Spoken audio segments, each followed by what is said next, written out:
Study group 9-6 में आप सभी का स्वागत है।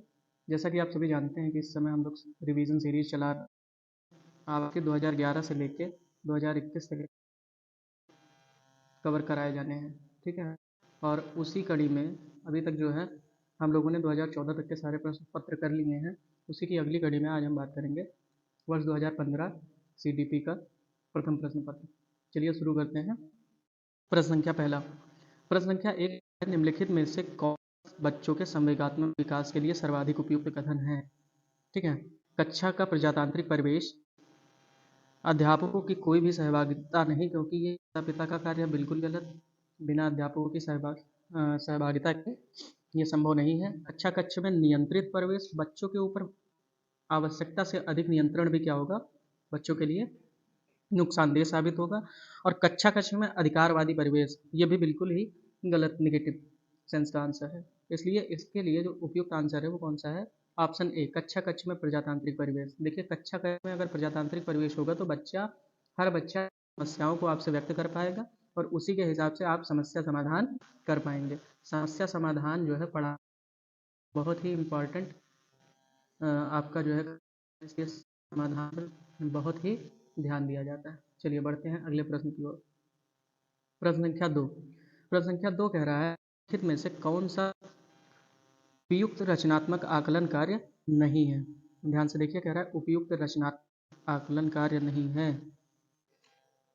चलिए, पहला है खुले अंत वाले प्रश्न, दूसरा है परियोजना, तीसरा है अवलोकन तथा चौथा है विद्यार्थियों की निर्योग्यता, विद्यार्थियों के योग्यता क्रम निर्धारित करना। ठीक है। अब देखिए ध्यान से, जब भी हम बात करेंगे रचनात्मकता की, ठीक है, या रचनात्मकता के आकलन की, इस दौरान खुले अंत वाले जो प्रश्न होंगे वो क्या करेंगे, परियोजना या किसी विषय वस्तु का अवलोकन करना आदि, ये सारे काम जो है वो विद्यार्थियों के योग्यता के क्रम को निर्धारित करती हैं। समझ में आया? विद्यार्थियों के क्रम के योग्यता को निर्धारित इज द राइट आंसर। बढ़ते हैं अगले के ओर। प्रश्न संख्या 3, प्रश्न कह रहा है एक प्रभावशाली अध्यापक होने के लिए महत्वपूर्ण है पुस्तकों से उत्तर को लिखाने पर बल देना, बिल्कुल गलत। इसमें प्रभावशाली अध्यापक की गुण ही नहीं है। समूह गतिविधि के बजाय व्यक्तिगत अधिगम पर ध्यान देना, और ये भी आपका निगेटिव सेंस है। विद्यार्थियों के द्वारा पूछे प्रश्न के कारण उत्पन्न व्यवहार अनदेखी करना, बिल्कुल नहीं। आप बच्चों के साथ तो अनदेखी कर ही नहीं सकते। प्रजातांत्रिक परिवेश संख्या 1 में ही बात किया था, प्रत्येक बच्चे के संपर्क में रहना is the right answer according to this question. हमको हर बच्चे के संपर्क में रहना है जिससे हम बच्चों की समस्याओं को आसानी से हल करें और बच्चा हमसे अपनी समस्याओं को अवगत करा सके। प्रश्न संख्या 4, संख्या 4 हमारा कह रहा है बच्चों के अधिगम को सुगम बनाने के लिए अध्यापक को एक अच्छे कक्षाई परिवेश का सृजन करने की आवश्यकता होती है। इस प्रकार के अधिगम परिवेश करने के लिए नीचे दिए गए कथनों में कौन सा कथन सही नहीं है? ध्यान से देखिए, कथन सही नहीं है, नहीं यानी हमको नकारात्मक आंसर ढूंढना है। देखिए, बच्चे के प्रयासों की स्वीकृति नहीं, भी ये तो बिल्कुल करना चाहिए, इसलिए प्रश्न के कथन के अनुसार ये गलत जवाब है। बच्चे को स्वीकार करना, ये भी करना चाहिए, इसलिए ये भी कथन के अनुसार गलत है। अध्यापक का सकारात्मक रूप, ये भी करना चाहिए, इसलिए ये भी कथन के हिसाब से अनुपयुक्त है। देखिए, अध्यापकों के अनुसार कार्य करना बिल्कुल ही नकारात्मक सेंस आपका प्रदान कर रहा है कि अध्यापक जो चाहे वही कार्य करना, ये समस्या या किसी भी बच्चे के अधिगम परिवेश के सृजन के लिए नहीं है। आपको बच्चे ढलना है, ना कि बच्चे को आपके हिसाब से ढलना है। ठीक है। बढ़ते हैं अगले प्रश्न की ओर। प्रश्न संख्या 5, प्रश्न संख्या 5 हमारा कह रहा है कि लड़कों के विषय में कुछ कथन नीचे दिए गए हैं, आपके अनुसार इनमें से कौन सा कथन सही है? लड़कों को घर से बाहर के कामों में सहायता चाहिए। ऑप्शन बी, लड़कों को घर के कामों में सहायता करनी चाहिए। देखिए, लड़कों को घर से बाहर के कामों में सहायता करनी चाहिए, वो तो बच्चे लड़के करते ही हैं, इसलिए ये कथन बिल्कुल भी नहीं होगा। ऑप्शन बी हमारा कह रहा है कि लड़कों को घर के में सहायता करनी चाहिए। ये लड़के और लड़कियों के विषय में अभी तक जो ऑप्शन दिख रहा है, आगे के भी ऑप्शन चेक कर लेते हैं। सभी लड़कों को विज्ञान तथा लड़कियों को गृह विज्ञान, बिल्कुल गलत। लड़कियों को घर के कामों में सहायता करनी चाहिए, वो क्या करती ही हैं, इसलिए ये भी ठीक। इसलिए राइट आंसर इसका होगा ऑप्शन बी, लड़कों को घर के कामों में सहायता करनी चाहिए। ठीक है, बढ़ते हैं अगले प्रश्न की ओर। एक बच्चे की कॉपी में लिखने में विपरीत छवियां, दर्पण छवि आदि जैसी गलतियां मिलती हैं। इस प्रकार का बच्चा लक्षण प्रदर्शित करता है अधिगम में असुविधा के, अधिगम में असक्ता के, अधिगम में कठिनाई के, या अधिगम में समस्या के। देखिए, जब इस प्रकार का बच्चा होगा तो वो क्या दिखाएगा, वो दिखाएगा सीखना। अधिगम का मतलब होता है, अधिगम का अर्थ होता है सीखना, ठीक है ना। तो अधिगम बच्चा कर रहा है, अधिगम का मतलब होता है सीखना। अब अगर सीख रहा है बच्चा तो क्या करेगा, सीखने के दौरान बच्चा जो है अधिगम में अशक्ता प्रदर्शित करेगा। क्या प्रदर्शित करेगा, अशक्ता प्रदर्शित करेगा। ठीक है, ठीक है, क्योंकि अशक्ता होता है कमी, यानी बच्चे अधिगम में कमी को प्रदर्शित कर रहा है। बढ़ते हैं अगले प्रश्न की ओर। प्रश्न संख्या 7। प्रश्न संख्या 7 हमारा कह रहा है, शिक्षार्थियों के ज्ञान अर्जन सहायता के क्रम में अध्यापकों को किस पर ध्यान केंद्रित करना चाहिए, किस चीज़ पर ध्यान केंद्रित करना चाहिए। ठीक है, निश्चित करना कि शिक्षार्थी सब कुछ याद करते हैं, शिक्षार्थियों के द्वारा प्राप्त किए गए अंकों या ग्रेडों पर, शिक्षार्थियों को सक्रिय सहभागिता के लिए शामिल, शिक्षार्थियों के द्वारा अधिगम अवधारणाओं में कुशलता प्राप्त करना। ध्यान से देखिए, जब भी आप इस तरीके के लिखें तो आप तुरंत ही देखिए कि बच्चे को क्या करना चाहिए या क्या नहीं करना चाहिए, या सकारात्मक और नकारात्मक के आधार पर भी आप छंटी कर सकते हैं। निश्चित करना कि बच्चे सब कुछ याद करते हैं, याद करना, रटना, ये सारे नकारात्मक हमारे जो है प्रभाव डालते हैं अधिगम में। शिक्षार्थी के द्वारा अंकों के आधार पर भी आप किसी की मार्किंग नहीं करेंगे, बच्चे को आप उस पर अंकों के आधार पर अलग नहीं कर सकते हैं। ज्ञान अर्जन में शिक्षार्थी के द्वारा अधिगम की अवधारणा प्राप्त करना, ये भी उचित नहीं है। इसलिए इसके लिए जो सही आंसर होगा वो क्या होगा, शिक्षार्थी की सक्रिय सहभागिता, ये बहुत इंपॉर्टेंट होती है। जितना बच्चा सक्रिय रूप से सहभागी होगा ज्ञान अर्जन, उतना ही ज़्यादा वो सीखेगा, और सीखने के क्रम में अध्यापक भी उसको उचित तरीके से गाइडेंस प्रोवाइड कर सकते हैं। बढ़ते हैं अगले प्रश्न, प्रश्न संख्या 8 की ओर। प्रश्न संख्या 8 हमारा कह रहा है, अध्यापक के दृष्टिकोण से प्रतिभाशीलता किसका संयोजन है। ठीक है, उच्च योग्यता, उच्च सृजनात्मकता, या उच्च वचनबद्धता। उच्च प्रेरण, उच्च वचनबद्धता, या उच्च उच्च क्षमता। उच्च योग्यता, उच्च क्षमता, या उच्च वचनबद्धता। या चौथा, उच्च क्षमता, उच्च सृजनात्मकता तथा उच्च स्मरण शक्ति। देखिए, जब अध्यापक के दृष्टिकोण से आप बात करेंगे तो अध्यापक के दृष्टिकोण से जो इसका उचित आंसर होगा वो क्या होगा, ऑप्शन डी। क्यों, बच्चा कितनी क्षमता रखता है, बच्चा कितना सृजनशील है, और बच्चे की स्मरण शक्ति क्या है, अध्यापक इस दृष्टिशीलता का संयोजन करता है। बढ़ते हैं प्रश्न संख्या 9 हमारा कह रहा है कि एनसीएफ 2005 के अनुसार गलतियां इस कारण से महत्वपूर्ण होती हैं। ठीक है ना, निम्नलिखित कारण हमें ढूंढना है। यह विद्यार्थियों को उत्तीर्ण तथा अनुत्तीर्ण समूहों में वर्गीकृत करने के लिए महत्वपूर्ण उपकरण है, बिल्कुल गलत। यह अध्यापकों को बच्चों को डांटने के लिए सही तरीका, बिल्कुल नहीं, बच्चे के ऊपर अत्याचार है ये। ऑप्शन सी, ये बच्चे के विचार के को उपलब्ध कराती है तथा समाधानों को पहचानने में सहायता करती है। देखिए, बच्चा बच्चे की समस्या के समाधानों को पहचानने में सहायता करना इज द राइट आंसर। और ऑप्शन डी भी अगर देखना चाहें तो आप देख लें, अच्छा अच्छे से कुछ बच्चों को हटाने की कोई आवश्यकता ही नहीं है। Option C answer. बढ़ते हैं प्रश्न संख्या 10 की ओर। आउट ऑफ द बॉक्स चिंतन किससे संबंधित है। अनुकूल चिंतन, आउट ऑफ द बॉक्स, ठीक है ना, इंपॉर्टेंट टर्म है, याद रखिए। अनुकूल चिंतन नहीं, स्मृति आधारित चिंतन बिल्कुल गलत, अपसारी चिंतन का है, किसका है, अपसारी चिंतन। ठीक है, क्यों, क्योंकि आउट ऑफ द बॉक्स जो अपसारी चिंतन से संबंधित है।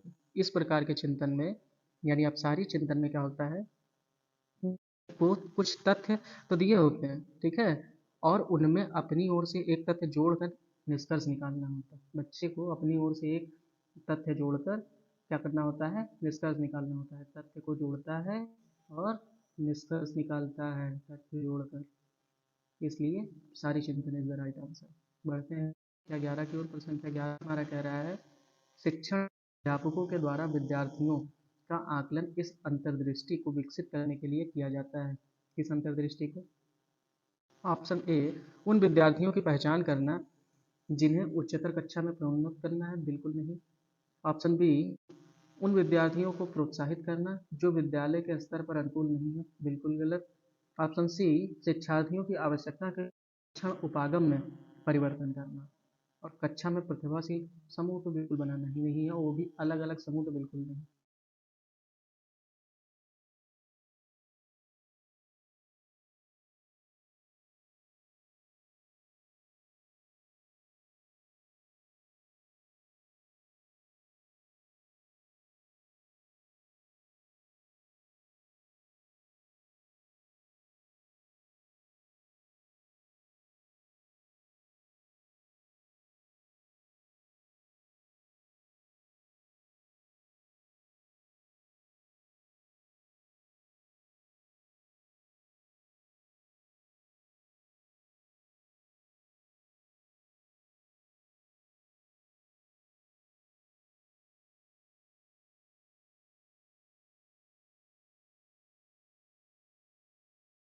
और प्रकरण प्रस्तुतिकरण बिल्कुल सही ऑप्शन है।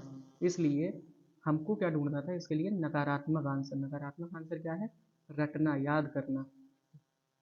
Option A is the right answer. बढ़ते हैं अगले प्रश्न की ओर। प्रश्न संख्या 13। प्रश्न संख्या 13 हमारा कह रहा है कि बच्चों को शाब्दिक या गैर शाब्दिक दंड देने का परिणाम होता है। अब क्या परिणाम हो सकते हैं? उन्हें कार्य करने के लिए प्रेरित करना। क्या आप दंड देंगे तो बच्चा कार्य करने के लिए प्रेरित होगा? बिल्कुल नहीं प्रेरित होगा, डिमोटिवेट हो जाएगा लड़का। बच्चे की छवि सुधारना।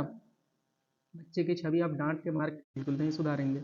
उनके अंकों में सुधार करना, अंकों में सुधार के लिए डांटना गैर शाब्दिक या शाब्दिक किसी भी तरीके का कोई भी अत्याचार बच्चे पे नहीं करना चाहिए। इसलिए ऑप्शन डी इसका सही आंसर होगा। उनके स्वयं के लिए प्रति अवधारणा को नष्ट करने का राइट आंसर। ठीक है, बढ़ते हैं प्रश्न संख्या 14। प्रश्न संख्या 14 हमारा कह रहा है निम्नलिखित में से कौन सा बाल्यावस्था अवधि के दौरान, देखना बाल्यावस्था अवधि के दौरान उन भूमिकाओं एवं व्यवहारों के बारे में जानकारी प्रदान करते हैं जो एक समूह में स्वीकार्य है। ठीक है, अब देखिए, भाई बहन एवं अध्यापक, भाई बहन एवं अध्यापक is not the right answer. ठीक है, ऑप्शन बी, अध्यापक एवं साथी is also not a right answer. साथी एवं माता पिता, ये भी उपयुक्त आंसर नहीं है। माता पिता एवं भाई बहन इज द राइट आंसर। बाल्यावस्था के दौरान जो व्यवहारों में के बारे में जानकारी प्रदान करेंगे वो कौन करेगा? माता पिता और भाई बहन। ठीक है, बढ़ते हैं प्रश्न संख्या 15 की ओर। प्रश्न संख्या 15 हमारा कह रहा है विद्यार्थियों को स्वच्छता के लिए प्रेरित करने हेतु उन्हें स्वच्छता समिति का सदस्य बनाना प्रतिबिंब करता है। क्या प्रतिबिंब करता है? प्रेरणा की सामाजिक सांस्कृतिक संकल्पनाएं। ऑप्शन बी, प्रेरणा का व्यवहारवादी उपागम।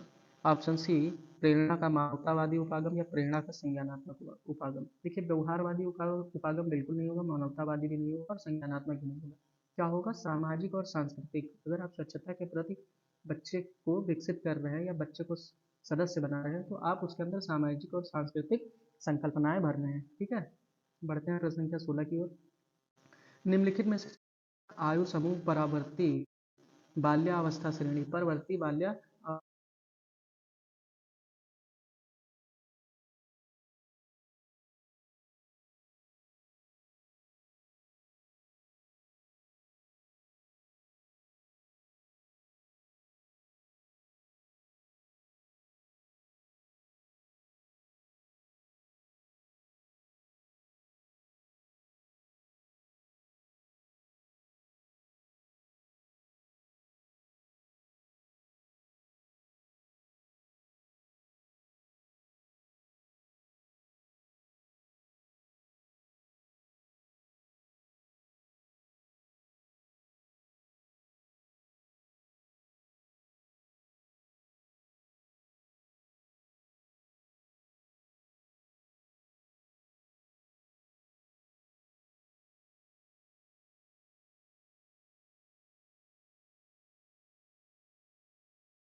आप किसी एक समस्या का समाधान नहीं कर सकती।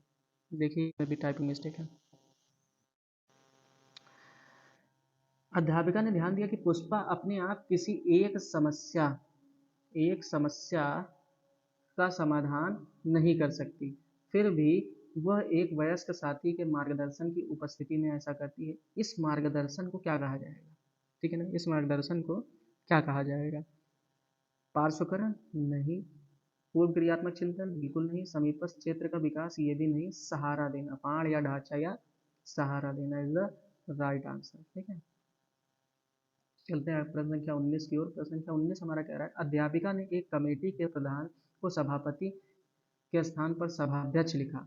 यह संकेत करता है कि अध्यापिका, देखिए अध्यापिका ने एक गलती किया है, तो उसमें प्रस्तुत कर रहा है सभापति की जगह पर सभा अध्यक्ष रखा। देखिए, तो ये देखिए सभापति जो है ये क्या है कि आप लिंग है, और सभाध्यक्ष क्या है? स्त्रीलिंग को दर्शाता है। ठीक है ना, किसको दर्शाता है? स्त्रीलिंग को।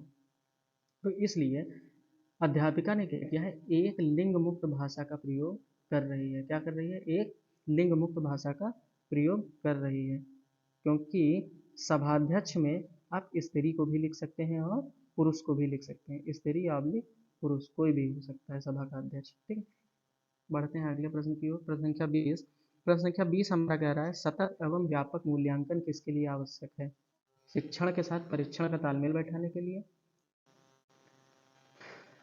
ऑप्शन बी, शिक्षा बोर्ड की जवाबदेही कम करने के लिए। ऑप्शन सी, जल्दी जल्दी गलती की जाने वाली गलतियों की तुलना में अंतराल पर की जाने वाली गलतियों को सुधारना। या ऑप्शन डी, यह समझने के लिए कि अधिगम का किस प्रकार अवलोकन किया जाता है और दर्ज किया जाता है, वह सुधार किया जा सकता है, इज द राइट आंसर। ठीक है, ये बाकी के तीनों जितने भी हैं वो क्या है?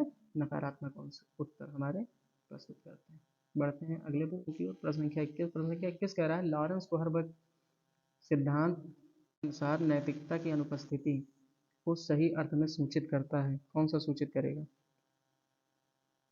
स्तर 1, स्तर 2, स्तर 3 या स्तर 4? देखिए कोहलबर्ग के अनुसार जो स्तर 1 होता है, स्तर 1 ये बताता है कि नैतिकता के विकास के स्तरों में प्रथम स्तर क्या है? पूर्व परंपरागत स्तर होता है। ये क्या होता है? पूर्व पूर्व परंपरागत स्तर, परंपरागत स्तर। ठीक है ना, तो ये पूर्व परंपरागत स्तर के अंतर्गत आता है, और इसमें बताते हैं कि नैतिक विकास सामाजिक और सांस्कृतिक नियमों में, जैसे अच्छा बुरा सही या गलत की व्याख्या, मिलने वाले दंड पुरस्कार या नियमों का जो है वो समर्थन करने वाले व्यक्तियों की शारीरिक सामर्थ्य या उनके द्वारा होने वाली छोटी गलतियों के परिणामों में आती है। ठीक है, बढ़ते हैं प्रश्न, इसका सही उत्तर ऑप्शन सी था। बढ़ते हैं अगला उत्तर। प्रश्न संख्या 22 की ओर। प्रश्न संख्या 22 हमारा कह रहा है, निम्नलिखित में से बच्चों के सामाजिकरण के प्रति प्रगति मॉडल के संदर्भ में सही नहीं है। ऑप्शन ए, समूह कार्य में सहभागिता तथा सामाजिक कौशल सीखना। ऑप्शन बी, देखिए नहीं है की बात कर रहा है, इसलिए नकारात्मक ढूंढना है, तो ये तो सकारात्मक आंसर है, इसलिए ये बिल्कुल नहीं होगा। ऑप्शन सी, कच्चे प्रजातंत्र का स्थान होना चाहिए, ये भी सत्य है, इसलिए ये भी नकारात्मक सकारात्मक आंसर है। सामाजिक सामाजिक नियमों का अधिग्रहण, ये भी सकारात्मक है, इसलिए option B is the right. बच्चा विद्यालय में बताई गई बच्चा विद्यालय में बताई गई बातों को स्वीकार कर, चाहे उनकी सामाजिक पृष्ठभूमि छुपी हो, वो सत्य नहीं है। ठीक है, बढ़ते हैं अगले प्रश्न की ओर। प्रश्न संख्या 23। आकलन किसके लिए आवश्यक होता है? ग्रेड या अंकों के लिए? बिल्कुल नहीं। ग्रेड या अंकों के लिए आप आकलन करते हैं? नहीं। जांच के परीक्षण के लिए? ये भी नहीं। पृथक्करण और श्रेणीकरण के लिए? बिल्कुल नहीं। सही आंसर होगा प्रेरणा के लिए। किसके लिए? प्रेरणा के लिए आकलन बहुत जरूरी है। बढ़ते हैं अगला प्रश्न, प्रश्न संख्या 24। प्रश्न संख्या 24 कह रहा है, प्रचलित योजनाओं में नई जानकारी जोड़ने को किस नाम से जाना जाता है? अगर कोई जानकारी आपके पास है और उसमें कुछ नई जानकारी अगर आप जोड़ रहे हैं तो उसको क्या कहा जाता है? आत्मसातकरण। क्या कहते हैं? आत्मसातकरण। समझ में आया? समायोजन, समायोजन, सामान्यीकरण और संगठन, ये तीन इसके आंसर नहीं होंगे। ये भी नहीं होगा और ये भी नहीं होगा। Option C is the right answer. आप चलते हैं प्रश्न संख्या 25। प्रश्न संख्या 25 कह रहा है हम सभी अपनी बुद्धि, प्रेरणा, अभिरुचि आदि के संदर्भ में भिन्न होते हैं। यह सिद्धांत संबंधित है, यह सिद्धांत चीज से संबंधित है। देखिए यह क्या होता है, पहले ही हमने देखिए कथन ही हमारा कह रहा है कि भिन्न होते हैं, ठीक है ना। इसका अर्थ ये निकलता है कि वैयक्तिक भिन्नता जो है वो सभी व्यक्तियों में होती है, हर व्यक्ति हर बच्चा जो है वो भिन्न होता है, इसलिए right answer is option A. आप क्या 26 प्रश्न संख्या 26 कह रहा है वन के विद्यार्थियों को सामान्य विद्यार्थियों के साथ पढ़ाना चाहिए। इसका अभिप्राय है समावेशी शिक्षा से, विशेष शिक्षा से, एकीकृत शिक्षा से या अपवर्जक शिक्षा से। देखिए जब हम बात करते हैं वंचित समूह या किसी स्पेशल चाइल्ड या किसी भी तरीके का बच्चा, तो इस हर बच्चे को हमको समावेशी शिक्षा में शामिल करना होता है। ये देखिए बहुत छोटे छोटे से ऑप्शन हैं, इसीलिए इनको बहुत टाइप करने की ज़रूरत नहीं है। समावेशीकरण होता ही है, समावेशीकरण यही होता है कि हर तरीके के बच्चे को हमको एक साथ बिठा के शिक्षा देनी है, इसीलिए समावेशी शिक्षा इज द राइट आंसर।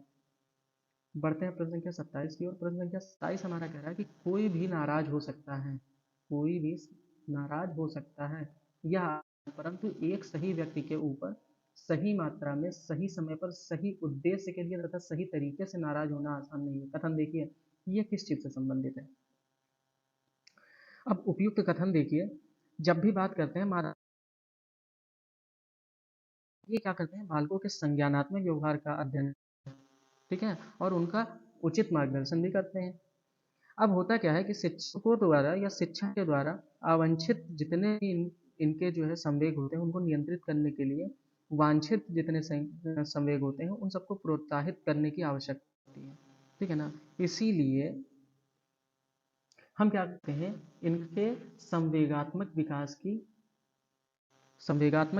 की अवधारणा को स्पष्टीकरण करते हैं, ठीक है ना। इसलिए संवेगात्मक विकास है कि बच्चा क्या है, आप किसी को किस स्तर पर किस तरीके से कितना उसके प्रति स्थिर या अनिस्थिर हो सकते हैं, आप किस प्रकार निर्णय ले सकते हैं, ये संवेगात्मक विकास को दर्शाता है। प्रश्न संख्या 28, विकृत लिखावट से संबंधित लिखने की योग्यता किसकी कमी एक लक्षण है, या कमी किस लक्षण है।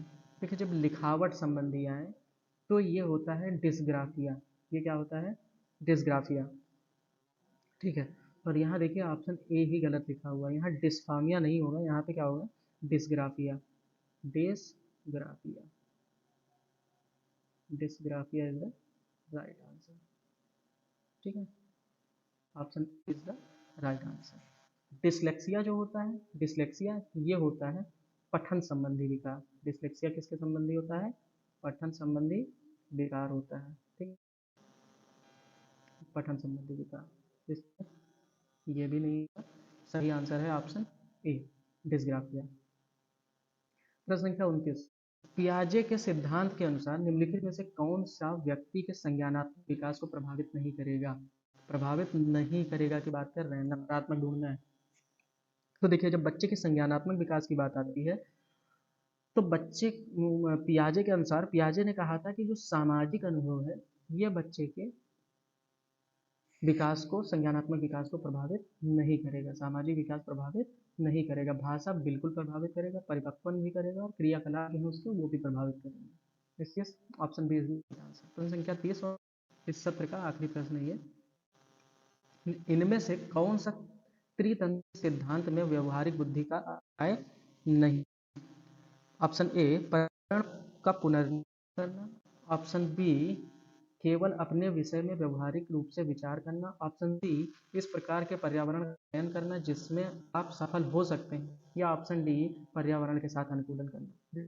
कौन सा अभिप्राय नहीं है की बात कर रहा है, ठीक है। देखिए जब हम बात करेंगे ऑप्शन संख्या बी हम लोगों ने पढ़ा कि केवल अपने विषय में व्यवहारिक रूप से विचार करना, ये बिल्कुल ही त्रितंत्रीय सिद्धांत में व्यवहारिक बुद्धि का अभिप्राय नहीं है। व्यवहारिक बुद्धि कहती है कि आप केवल अपने विषय में जो है विचार न करके सभी के विषय में विचार करें, और यही त्रितंत्रीय बुद्धि का व्यवहारिक विचार कहता है, ठीक है। पढ़ते हैं। अच्छा अब तो ये सत्र हमारा आज का ख़त्म हुआ। देखिए वीडियो अगर आपको अच्छी लगी हो तो चैनल को सब्सक्राइब जरूर करें, ठीक है ना, और सब्सक्राइब करने के साथ ही वीडियो को लाइक भी कर दिया करें।